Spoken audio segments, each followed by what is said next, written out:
Happy December. ஆண்டவராகிய இயேசு கிறிஸ்துவின் நாமத்தில் உங்கள் யாவருக்கும் என்னுடைய அன்பான வாழ்த்துக்கள்.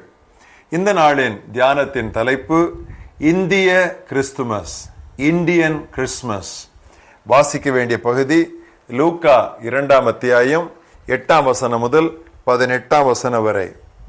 அப்பொழுது அந்த நாட்டிலே மேய்ப்பர்கள் வயல்வெளியில் தங்கி ராத்திரியிலே தங்கள் மந்தையை காத்து கொண்டிருந்தார்கள். அவ்வேளையில் கர்த்தருடைய தூதன் அவர்களிடத்தில் வந்து நின்றான். கர்த்தருடைய மகிமை அவர்களை சுற்றிலும் பிரகாசித்தது. அவர்கள் மிகவும் பயந்தார்கள். தேவதூதன் அவர்களை நோக்கி, பயப்படாதிருங்கள், இதோ எல்லா ஜனத்துக்கும் மிகுந்த சந்தோஷத்தை உண்டாக்கும் நற்செய்தியை உங்களுக்கு அறிவிக்கிறேன். இன்று கர்த்தராகிய கிறிஸ்து என்னும் இரட்சகர் உங்களுக்கு தாவீதின் ஊரிலே பிறந்திருக்கிறார். பிள்ளையை துணிகளிலே சுற்றி முன்னணியிலே கிடத்தி இருக்க காண்பீர்கள். இதுவே உங்களுக்கு அடையாளம் என்றான். அந்த சனமே பரம சேனையின் திரள் அந்த தூதனுடனே தோன்றி, உன்னதத்திலே இருக்கிற தேவனுக்கு மகிமையும் பூமியிலே சமாதானமும் மனிதர் மேல் பிரியமும் உண்டாவதாக என்று சொல்லி தேவனை துதித்தார்கள். தேவதூதர்கள் அவர்களை விட்டு பரலோகத்துக்கு போன பின்பு மேய்ப்பர்கள் ஒருவரை ஒருவர் நோக்கி, நாம் பெத்லேகம் ஊருக்கு போய் நடந்ததாக கர்த்தரால் நமக்கு அறிவிக்கப்பட்டதை பார்ப்போம் என்று சொல்லி தீவிரமாய் வந்து மரியாளையும் யோசேப்பையும் முன்னணியிலே கிடத்தியிருக்கிற பிள்ளையையும் கண்டார்கள். கண்டு அந்த பிள்ளையை குறித்து தங்களுக்கு சொல்லப்பட்ட சங்கதியை பிரசித்தம் பண்ணினார்கள். மேய்ப்பராலே தங்களுக்கு சொல்லப்பட்ட யாவரும் அவைகளை குறித்து ஆச்சரியப்பட்டார்கள்.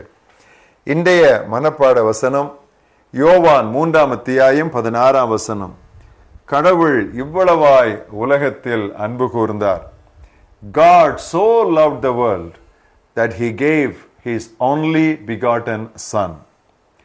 இந்தியாவில் கிறிஸ்துமஸ் இன்னும் மேற்கத்திய பாணியிலேயே கொண்டாடப்படுகிறது. ஆகவே கிறிஸ்தவர் அல்லாத நமது நண்பர்கள் கிறிஸ்தவத்தை இன்னும் வெள்ளைக்காரரின் மதம் என்றே கருதுகின்றனர். இவ்விழாக்களில் பங்கு பெறவும் அவர்கள் தயங்குகிறார்கள். மங்கோலிய பாணியிலே ஒரு விழா நடந்தால் நம்மில் எத்தனை பேர் அதில் கலந்து கொள்வோம்? கிறிஸ்து கிழக்கிலோ மேற்கிலோ அல்ல, மத்திய கிழக்கில் பிறந்தார். இயேசுவின் பிறப்பை அறிவித்த தூதன் அது எல்லா மக்களுக்கும், யூதரோ அல்லது குறிப்பிட்டதொரு மக்கள் இனத்திற்கோ அல்ல, எல்லா மக்களுக்கும் உரிய நற்செய்தி என்று பறைசாற்றினார். இயேசுவின் 12 சீடரில் ஒருவராகிய தோமா முதல் நூற்றாண்டிலேயே நற்செய்தியோடு பாரதத்தில் நுழைந்தார். எனவே கிறிஸ்தவத்திற்கு 2000 ஆண்டு சரித்திரம் இந்தியாவில் உண்டு. இப்படி இருக்க இந்திய கிறிஸ்தவராகிய நாம் கிறிஸ்துவின் செய்தியை இன்னும் மேற்கத்திய கலாச்சாரத்திலேயே மக்களுக்கு கொடுப்பது எவ்வளவும் சரியல்ல, அது முறையன்று. இந்திய பாணியில் கிறிஸ்துமஸை கொண்டாட இதோ சில வழிமுறைகள். கிறிஸ்துமஸை கிறிஸ்து ஜெயந்தி என்று அழைக்கலாம்.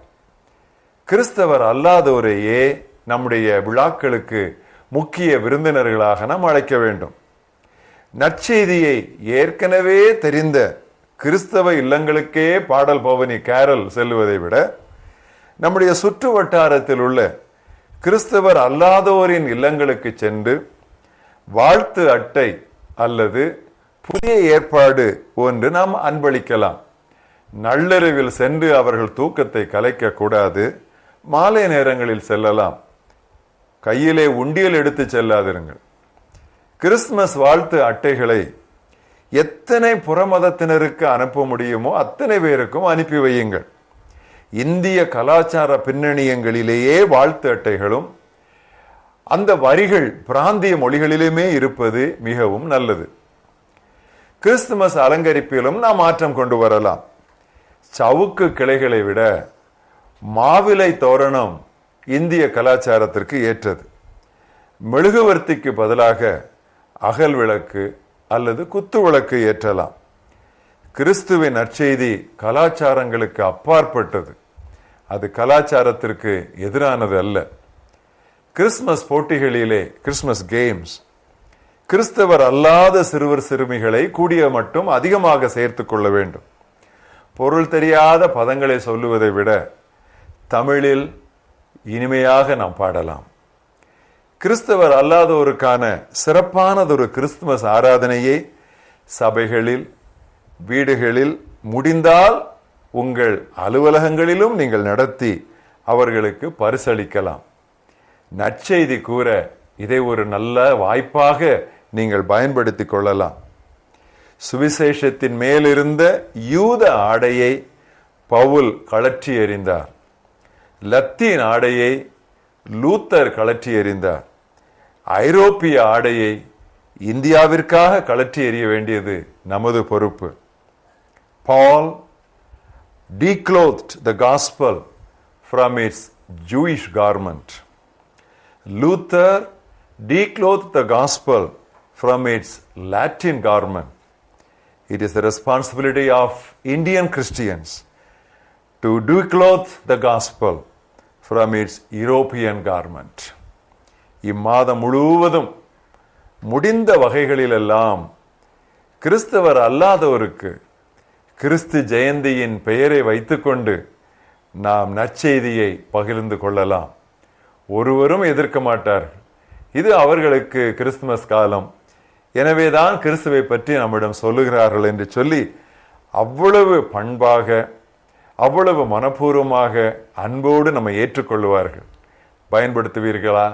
இன்று டிசம்பர் 1 இந்த 30 நாட்களையும் நீங்கள் மிகவும் சிரத்தை எடுத்து ஆண்டவருடைய சமூகத்திலே நன்றாக ஜெபித்து புது புது முறைகளை கையாடி எப்படியாவது நம்மை சுற்றி இருக்கிற கிறிஸ்தவர் அல்லாதோருக்கு கிறிஸ்து பிறந்தார், கிறிஸ்து வாழ்ந்தார், கிறிஸ்து அற்புதங்கள் செய்தார், கிறிஸ்து மடிந்தார், கிறிஸ்து உயிரோடு எழுந்தார், கிறிஸ்து பரமேறினார், கிறிஸ்து மறுபடியும் வரப்போகிறார் என்கிற நற்செய்தியை நாம் அறிவிப்போமா?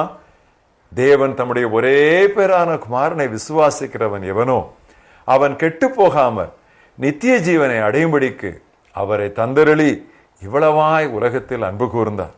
God so loved the world that he gave his only begotten son, that whoever believes on him should not perish but have everlasting life. ஜெபிப்போம்.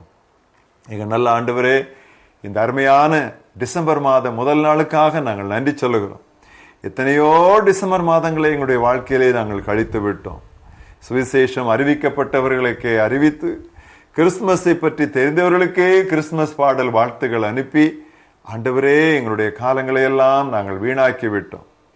இந்த மாதத்திலாவது கர்த்தாவே, கிறிஸ்தவர் அல்லாதவர்களை குறிவைத்து அவர்களுக்கு உம்முடைய அன்பின் செய்தியை, உம்முடைய கிறிஸ்துமஸ் நற்செய்தியை நாங்கள் பறைசாற்ற, அவர்களுக்கு இயேசு கிறிஸ்துவினால் உண்டாகிற சமாதானத்தை அறிவிக்க கர்த்தாவே நீர் எங்களை அனுப்பிவிட வேண்டும் என்று நாங்கள் செபிக்கிறோம். எல்லா மக்களுக்கும் இது ஒரு நற்செய்தி என்று நம்முடைய வசனத்திலே வாசிக்கிறோமே ஆண்டவரே, அதை உண்மையாகவே எங்கள் இருதயத்தின் ஆழத்திலே விசுவாசித்தவர்களாக எல்லா கலாச்சாரத்திலும் எல்லா பின்னணியங்களிலும் இருக்கிற மக்களுக்கு சந்தோஷத்தோடு குதூகலத்தோடு இந்த நல்ல செய்தியை நாங்கள் இந்த மாதம் முழுவதும் சிறப்பாக எடுத்து செல்ல எங்கள் திருச்சபைகளுக்கும் திருச்சங்கங்களுக்கும் எங்களுடைய சமுதாயங்களுக்கும் கர்த்தாவே நீர் உதவி செய்ய வேண்டும் என்று நாங்கள் செபிக்கிறோம்.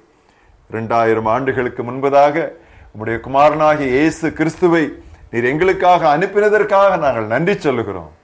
உம்மை துதிக்கிறோம். நீர் அருளிய சொல்லி முடியாத ஈவுக்காக உமக்கு நன்றி, உமக்கு நன்றி, உமக்கு நன்றி. இயேசு கிறிஸ்துவின் நாமத்தில் இந்த ஜெபத்தையும் துதியையும் ஏறெடுக்கிறோம் எங்கள் ஜீவனுள்ள பிதாவே, ஆமென்.